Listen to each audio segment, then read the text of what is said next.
Krishna Krishna Krishna Hare Hare Hare Rama Rama Rama Hare Hare. I just selected this verse. It's one of many verses in Srimad Bhagavatam which glorify devotees and association with them. This verse is not one of the best known verses in this theme. I'm just drawing your attention to it. It's in the 11th canto of Bhagavatam. This is Krishna himself speaking. In this section, he speaks about the glories of the devotees.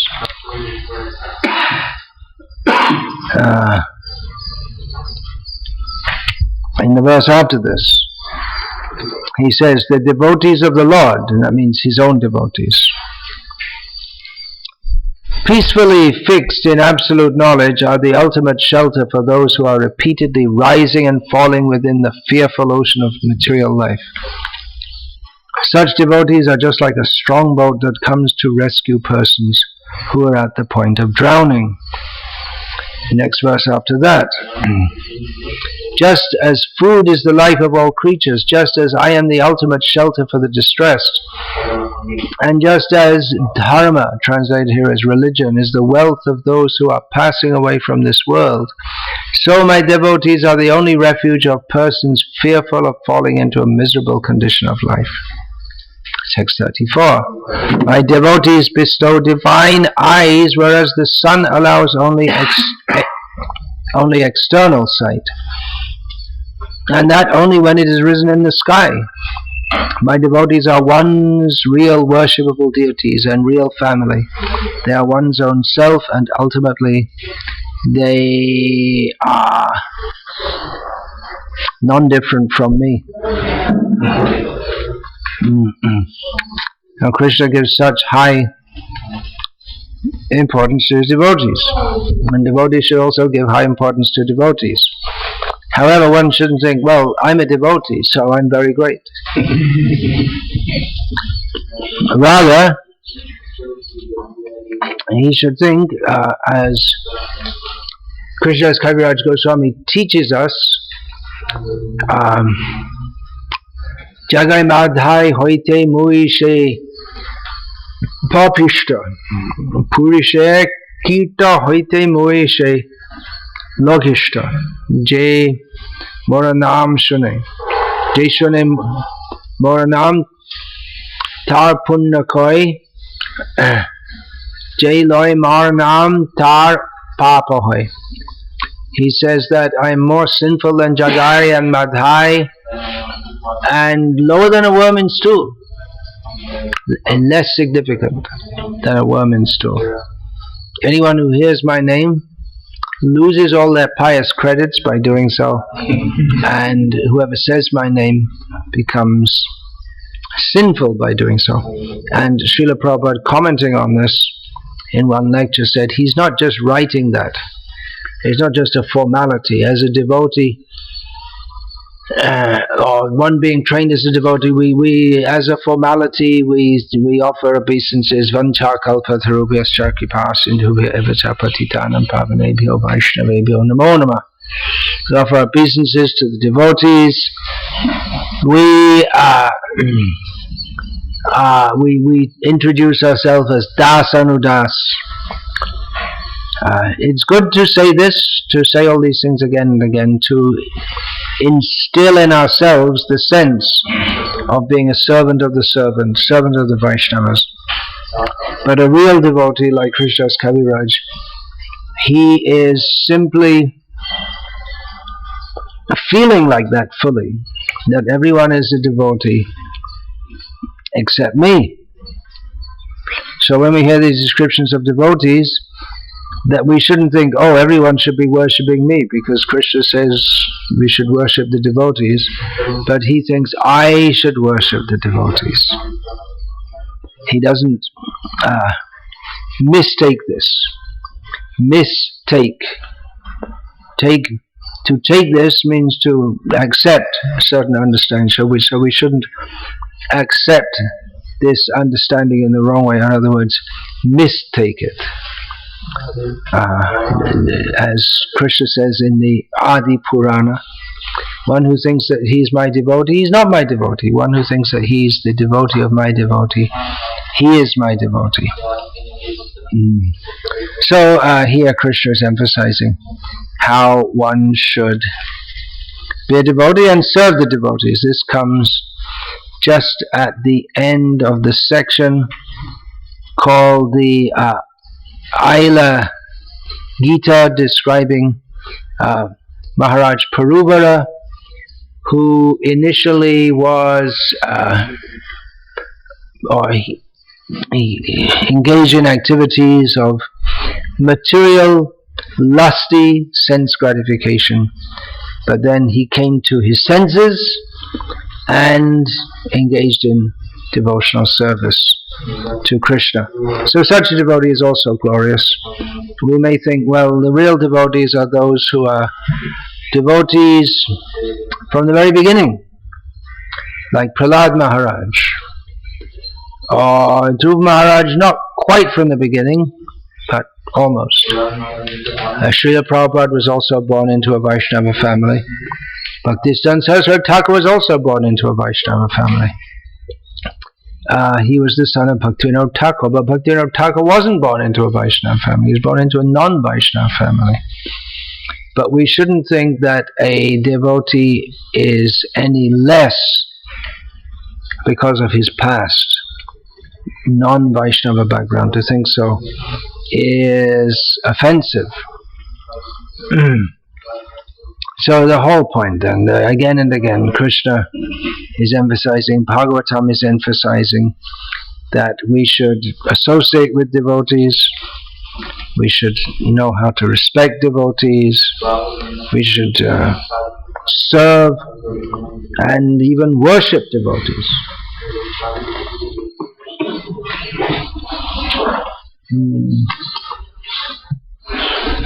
Where's that here?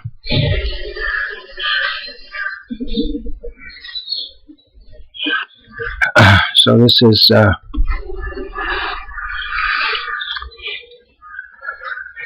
is especially in Vaishnava Dharma, that one should serve and worship the devotees.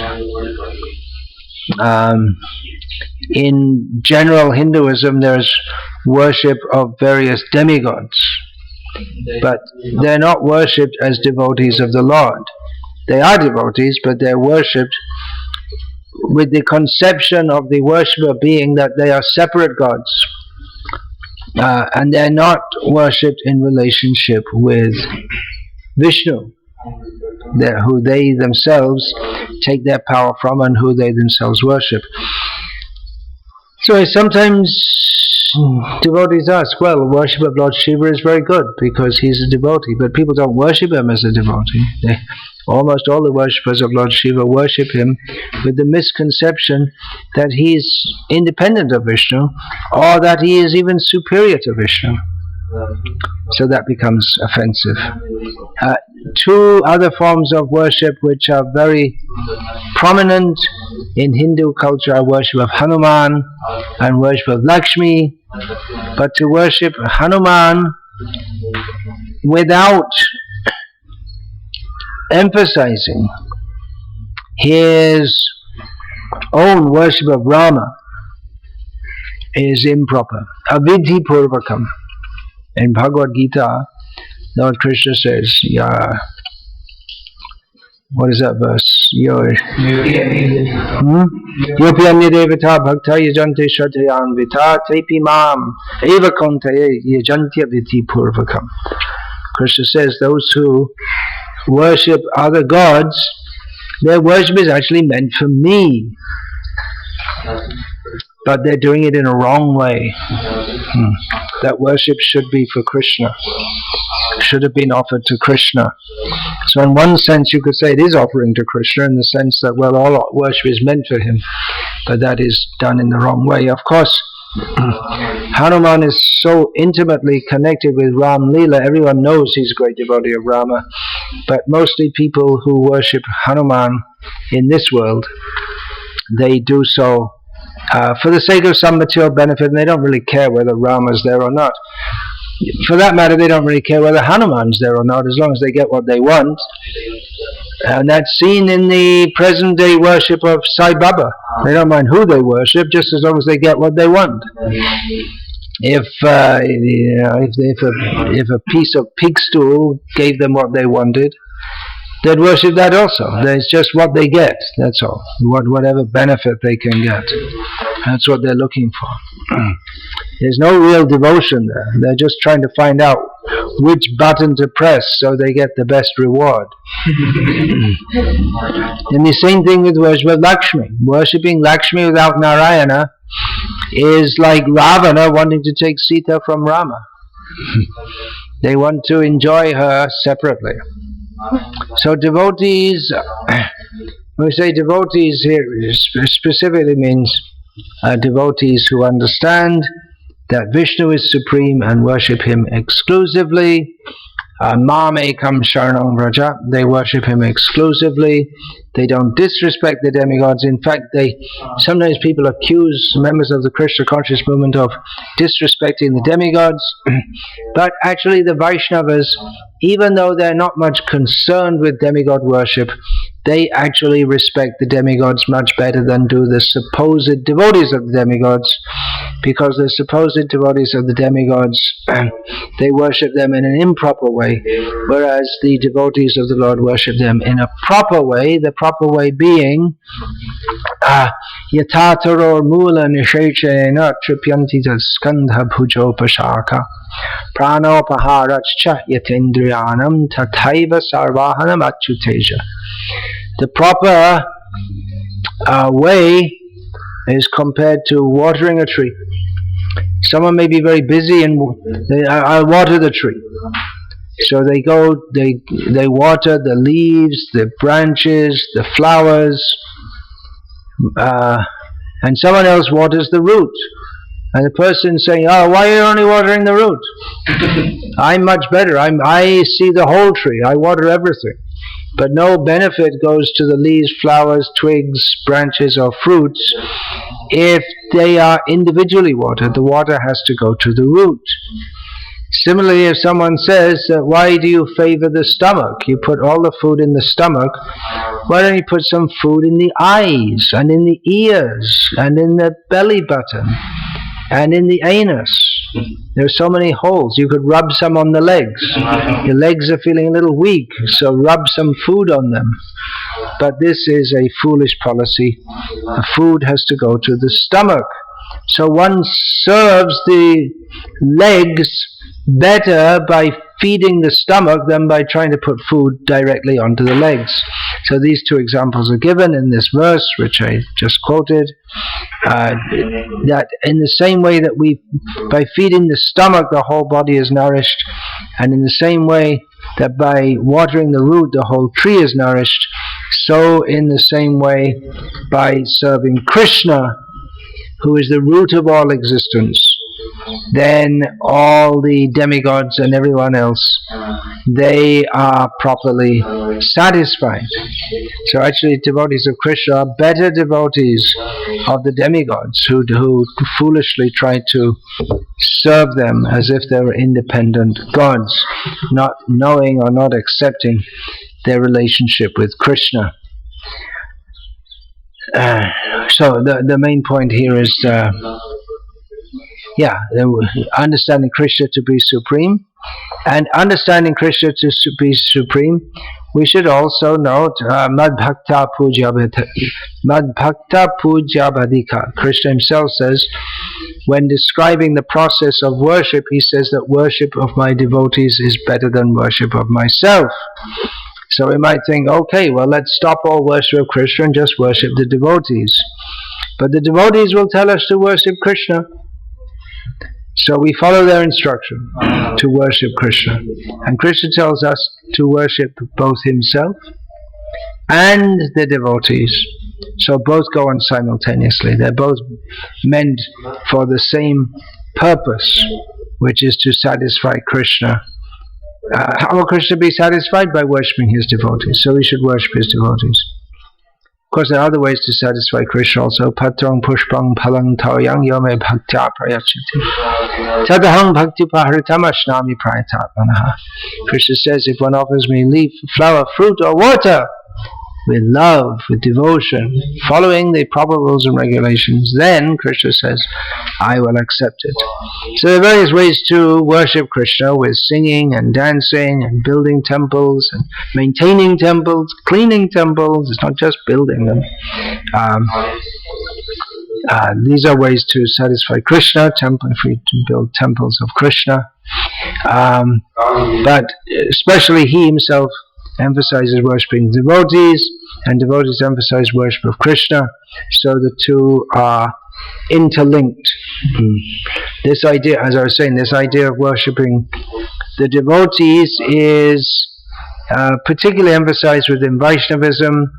It's not much there in other branches of the Vedic culture.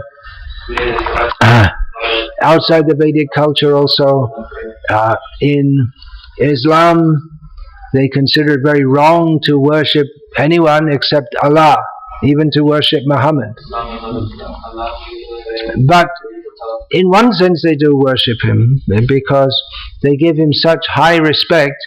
If anyone is to say anything bad about him, they would consider that as blasphemous as blaspheming Allah exactly. You get the same result from them, their strong indignation. So they say that you shouldn't worship. They think it's very wrong to worship anyone except Allah, who their name for the supremely powerful Lord.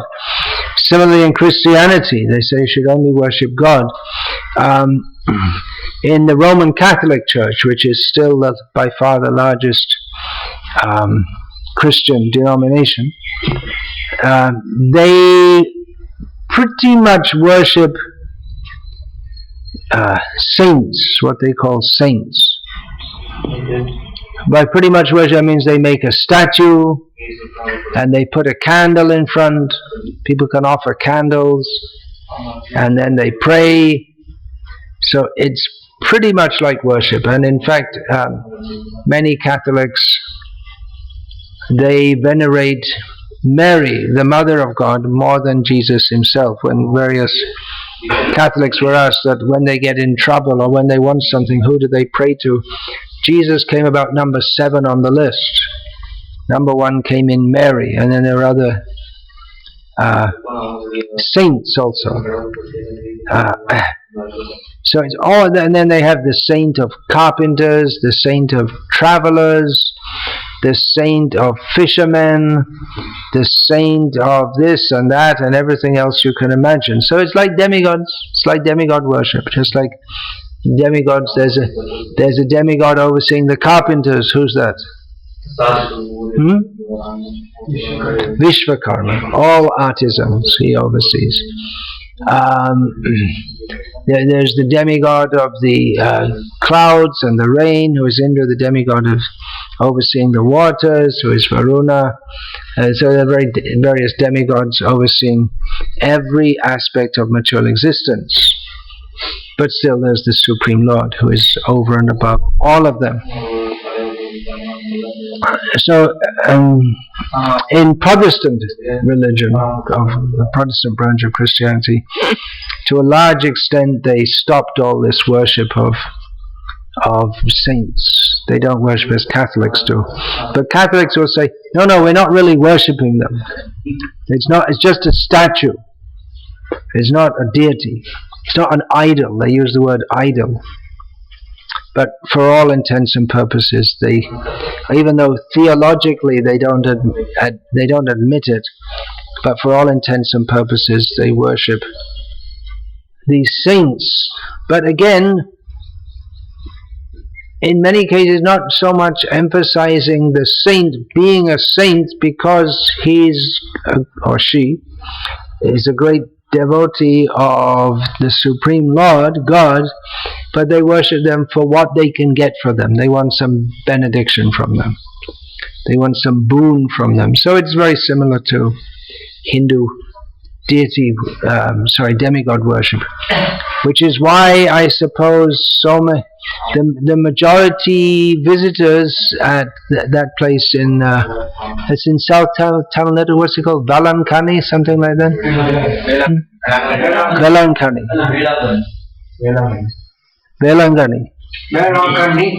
Verakani. All right. I'm sorry. My Tamil pronunciation is no better than my Chinese pronunciation.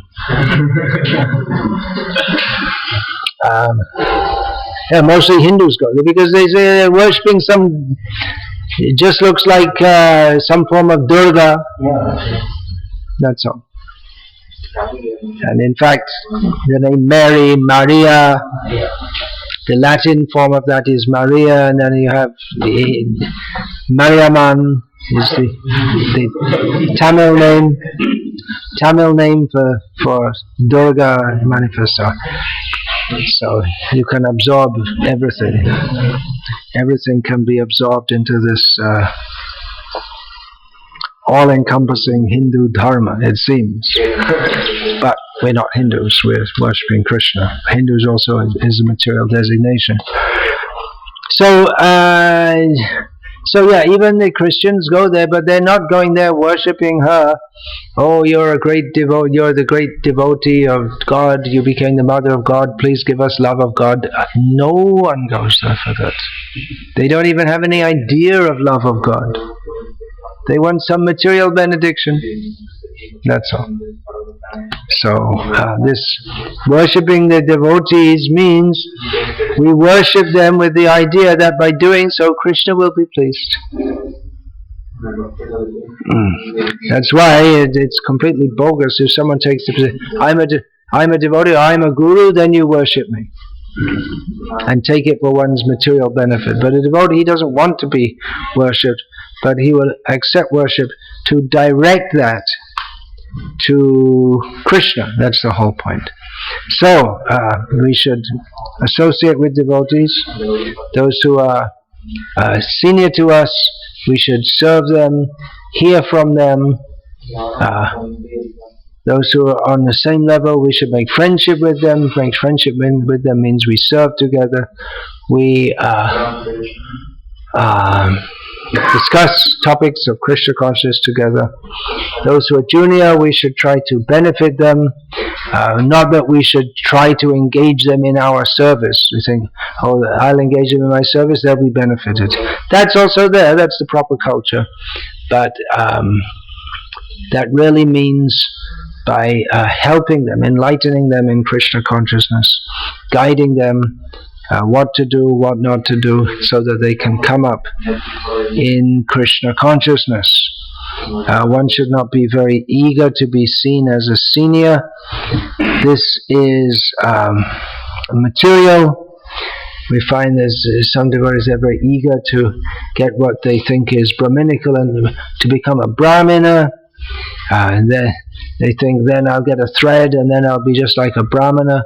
But their motivation in doing so is not to please Krishna, but their motivation is that I will be seen as senior.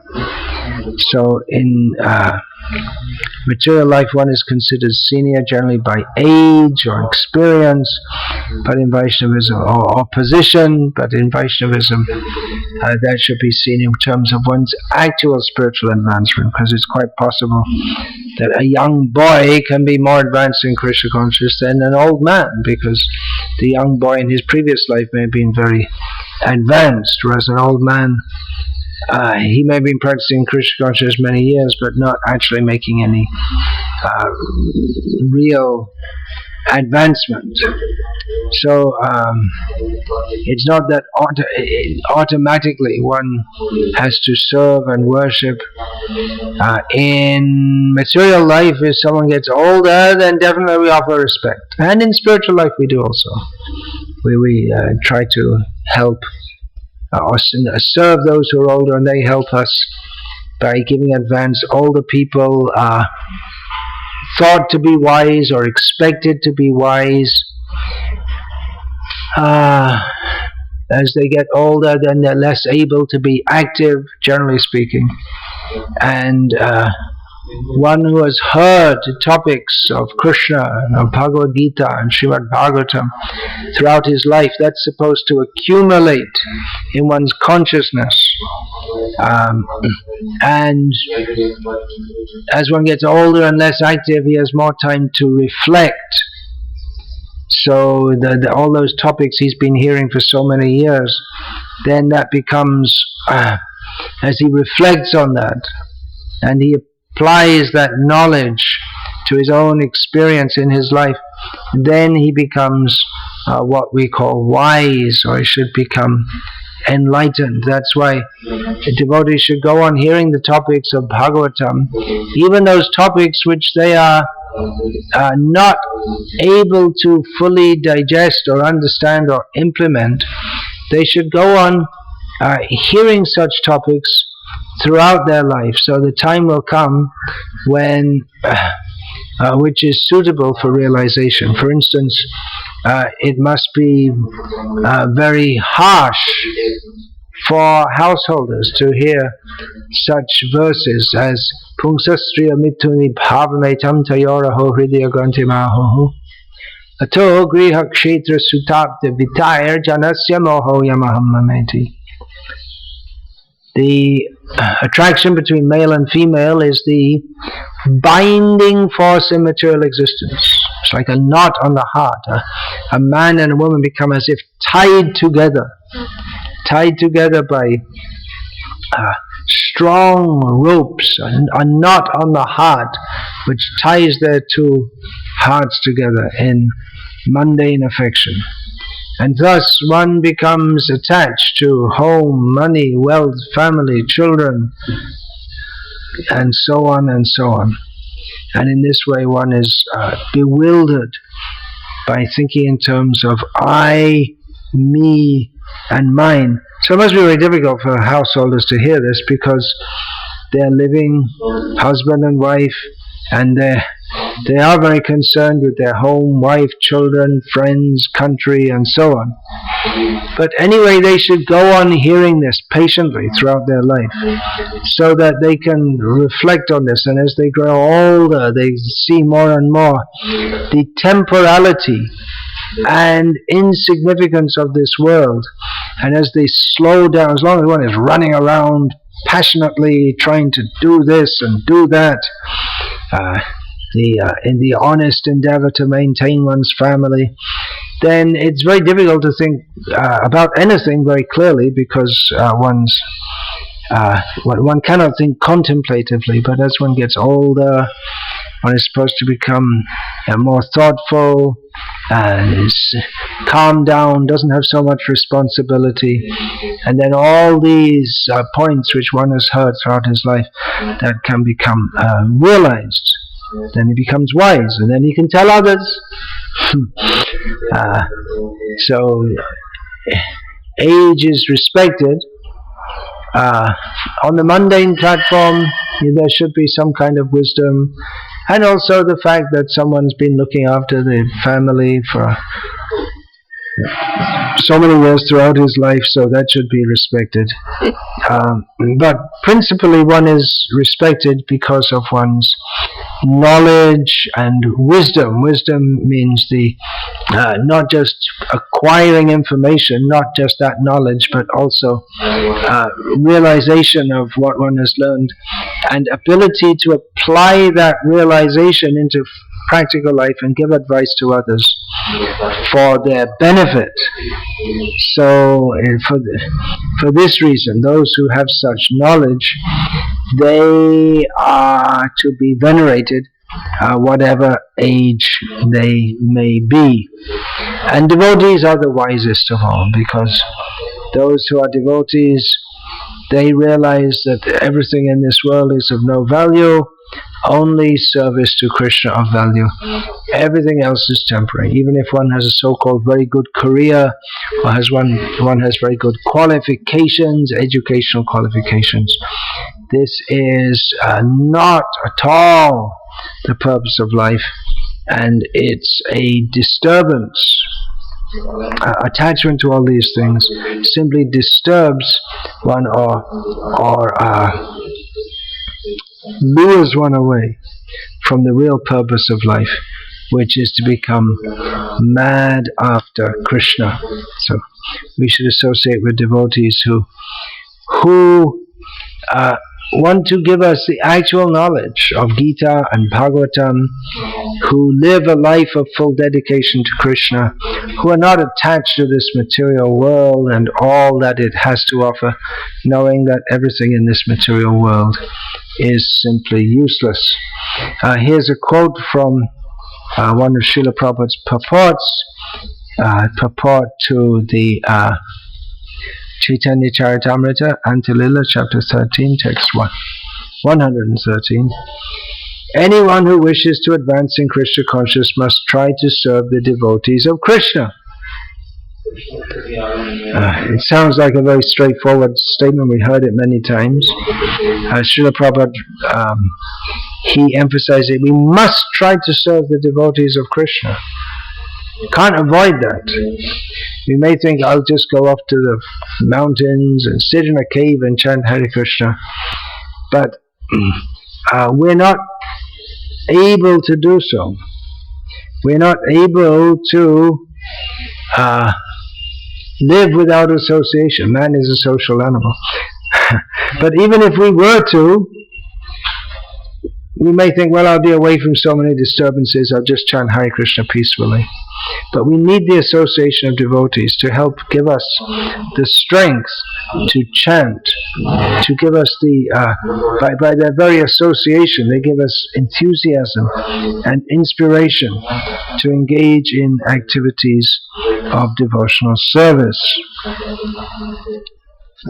Continuing Srila Prabhupada's purport here, as Nodandas Thakur says, Charya Vaishnava Seva Nishta Payache Keba. Without serving a self-realized Vaishnav, no one has ever been released from the materialistic way of life. Sri Chaitanya Mahaprabhu would have never advised Raghunath Bhatta to serve ordinary parents, but since his parents were Vaishnavas, the Lord advised him to serve them. Yeah, because Raghunath Bhatta, he was the only child of elderly parents who are Vaishnavas. So Chaitanya Mahaprabhu said, you serve them till they both pass away from this world. Then you come and join me, which Raghunath Bhatta did. Commenting, Jiva Goswami in his Bhakti Sandarbha, Anuched 244, commenting on the statement of Krishna, Madbhakta Puja Bhadika. Worship of my devotees is more important than worship of myself. Jiva Goswami says that he's paraphrasing Krishna saying this. What Krishna is declaring is, by this statement, is that by worshipping my devotees, one attains more intense love for me by worshipping me directly. So worship of Krishna directly is very good, but even better is worship of Krishna's devotees. Of course, it doesn't mean that one gives up worship of Krishna, but one also worships the devotees and asks for their permission and blessings to worship Krishna. So there are many examples given in Bhagavatam and elsewhere.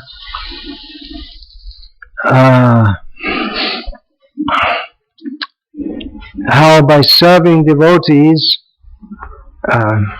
people make great advancement in devotional service. And one example given very early in the Bhagavatam is that of Narad Muni, who in his previous life was the son of a maidservant, Dasi Putra. And Srila Prabhupada explained in one lecture that such a maidservant, she wouldn't know who the father of the child was, because she doubled up as a prostitute. So even though his mother was of low class extraction, And Narada Muni was the son of such a woman, because he sincerely served the Bhaktivedantas, that is the word used in Bhagavatam, for 4 months during the rainy season. He very sincerely served them, and they were all great devotees. As a result of that service, he was able to attain the highest perfection just by that simple method. So in this regard, Srila Prabhupada stated in one lecture, simply chant Hare Krishna. That is the only way. There is no other method. There are methods, but you cannot perform it. You are so condemned. You means we also, everyone. We are so condemned, and the age is so condemned that it is very, very difficult. It is not possible.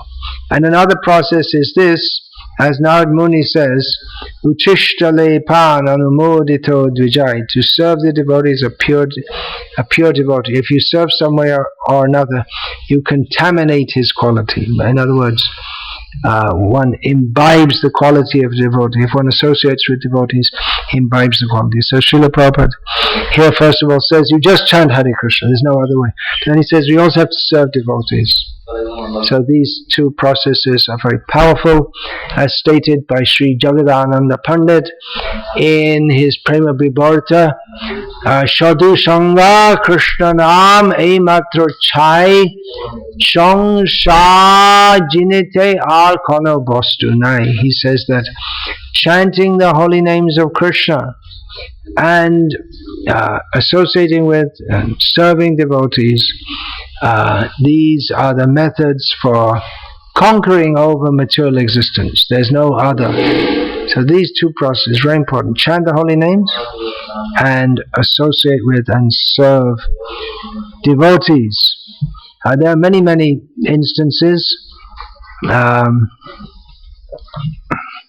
In Chaitanya Charitamrita is narrated about Kalidas, not the famous Sanskrit poet Kalidas, but he was a Vaishnava in Bengal when Chaitanya Mahaprabhu was present. He had great faith in the food remnants of Vaishnavas, and he would go to various Vaishnavas' houses, give them some nice food and take the remnants. Once he went to the house of a Jadu Thakur. So Kalidas wanted to get the remnants of their prasadam, so he brought, wrapped in banana leaves, some beautiful mangoes. He wanted to take the remnants, but Jadu Thakur, he didn't want to give the remnants. He said, I'm from very low caste, you're from very high caste. But Kalidas, he didn't worry about such things. So Jadu Thakur had his wife cut the fruit, offer it to Krishna, and then he took the remnants.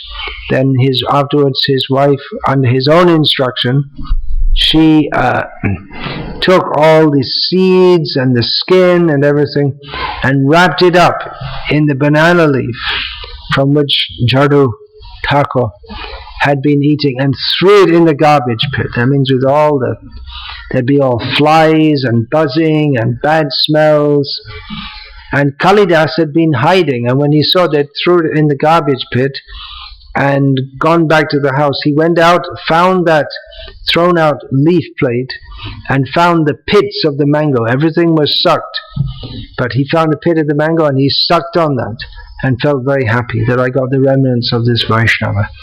So Chaitanya Mahaprabhu was so happy with this that he allowed Kalidas to do something which he didn't allow anyone else. When Chaitanya Mahaprabhu was living at Puri, he would enter the temple, and just as he was entering the temple, on the side there's a temple of Nrsimhadev. So just on approaching that, there was a ditch. People would wash their feet with water, and the water would go in the ditch, an open drain, and then people would enter the temple just in front of the Nrsimha temple. So Kalidas came one time And just as Govinda was pouring water, Govinda, the servant of Chaitanya Mahaprabhu, was pouring water over the feet of Mahaprabhu. At that time Kalidas came, and the water which was falling, he caught some in his palm and drank it 1, 2, 3 times. Then Chaitanya Mahaprabhu said, enough, no more. He didn't allow anyone else to do this, but he allowed Kalidas because he knew that Kalidas had firm faith in the lotus feet of the Vaishnavas. Vaishnav Charnduli, Bhakta Padajal, Vaishnav, what is it?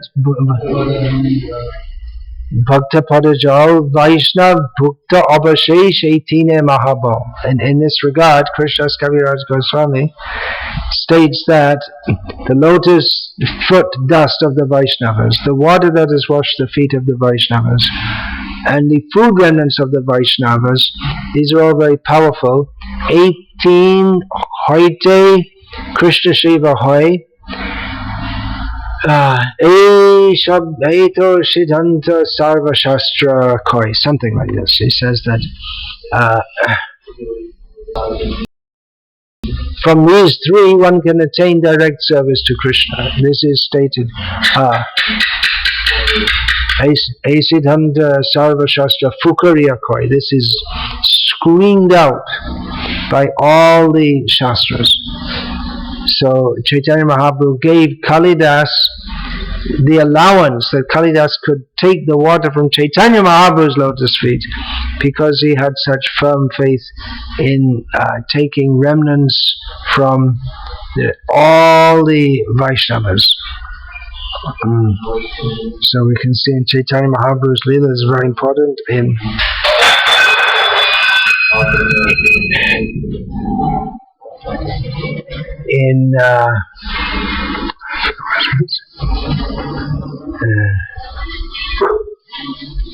Krishna Lila. Krishna also, he comes to this world to offer himself that you come and serve me, but he himself takes pleasure in serving his devotees. Very famously, he served Arjuna by being his chariot driver.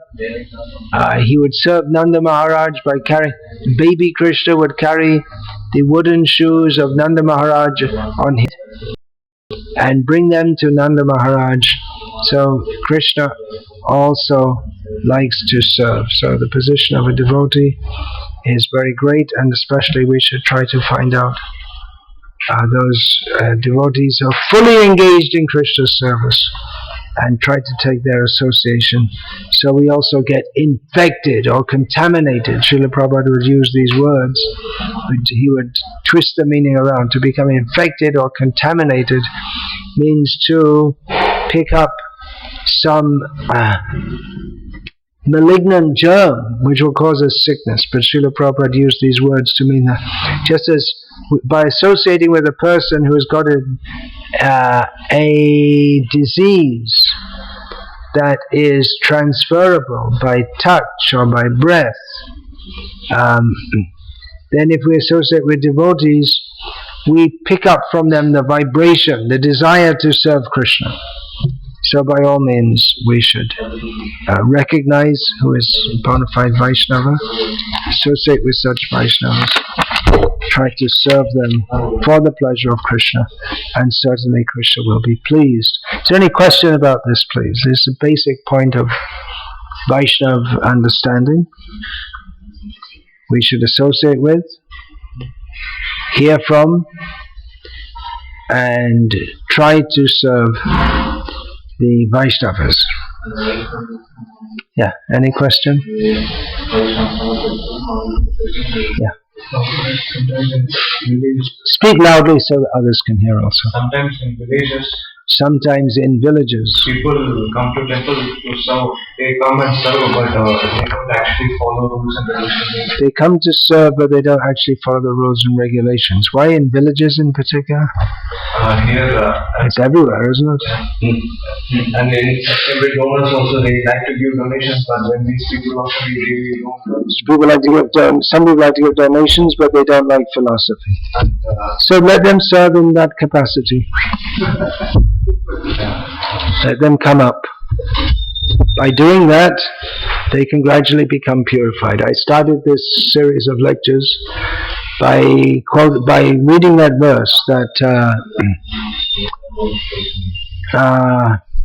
what is that? Syam Mahat Sevya Shu Shu Shu Shu Shu Shu Shataya Nityam. That's another verse. Shu Shu Shu. No, I'm forgetting it. Anyway, Syam Mahat Sevya Vipra Punya Tirtha Nishevanat. I'm just forgetting the first line. I'm getting mixed up with another verse.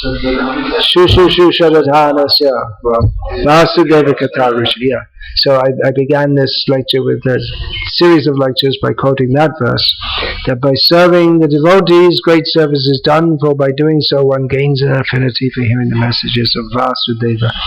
So if people are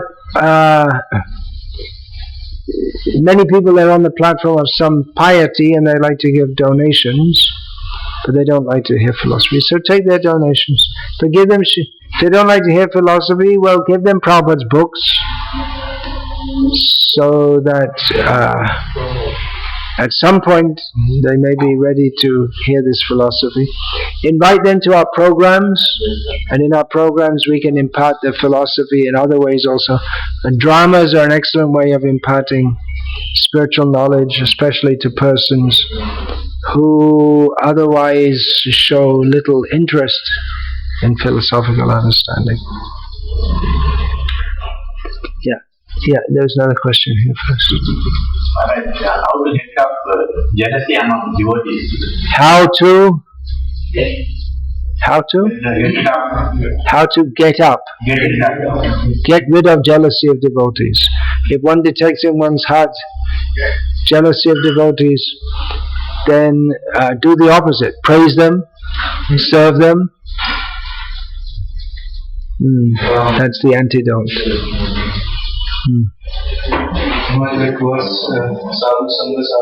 Sadhu Sangha, Sadhu Sangha, Sarva Shastra Koi, Lava Matra, Sadhu Sangha, Sarva Siddhi Hoy. By just a moment's association with sadhus, devotees, one can attain all perfection. Yeah, what about that verse? Lava Matra means just a moment. Lava Matra means just a moment, yeah. See that we take so much association. We take so much association, but we don't attain all perfection. What are we doing as much as we're on the path of attaining perfection? Actually, if we take actual association of devotees, then we want to be like them.